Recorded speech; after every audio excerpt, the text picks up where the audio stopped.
Hello everyone and welcome back to another week of free epic games.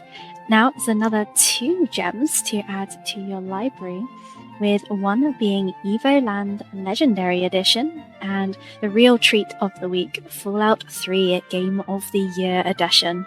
So let's dive on in. You have a week to collect these games. Let's first check out Evoland.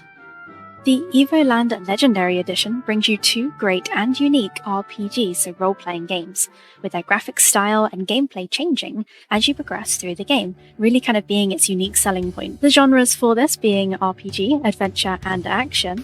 The features include single-player and controller support, so I'll definitely be connecting my Pro Controller to play this game. The developers for this are Shiro Games, with Shiro Unlimited being the publisher, and while released in 2019, the evolution of the graphics provides a really interesting way of kind of getting in touch with the game, being nostalgic for different gaming periods and different lovable game franchises. So me personally really enjoying the original Pokemon games and also Final Fantasy.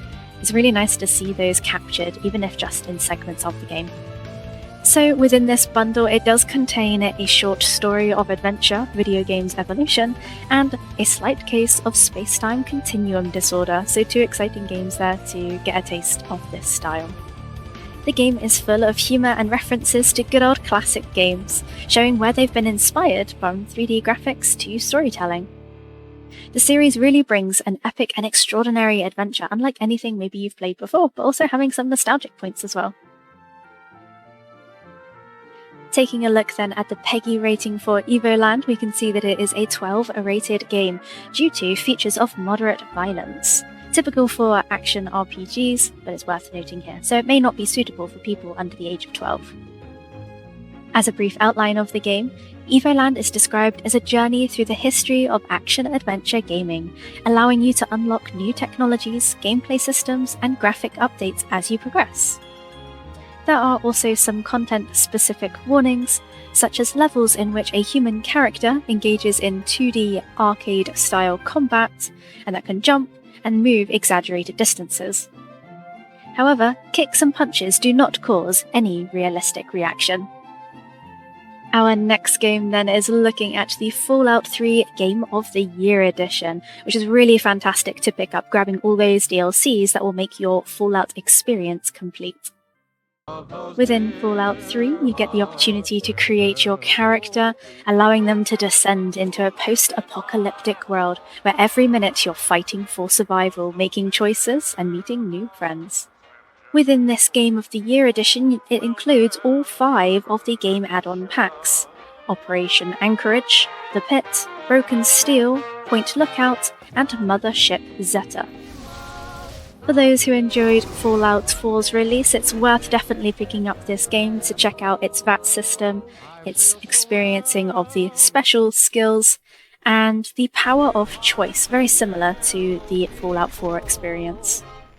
So the developer for this being Bethesda Game Studios and Bethesda Softworks being the publisher, and being released in 2009, I still feel that this is a really good game to pick up and download and try out. Taking a look then at the PEGI rating for this, it's no surprise that it comes with an 18 tag for violence and bad language.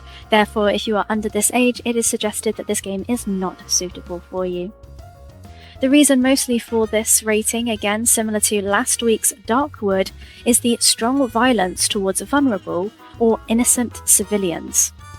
Within Fallout 3, there's also scenes of dismemberment and strong language featured within the game.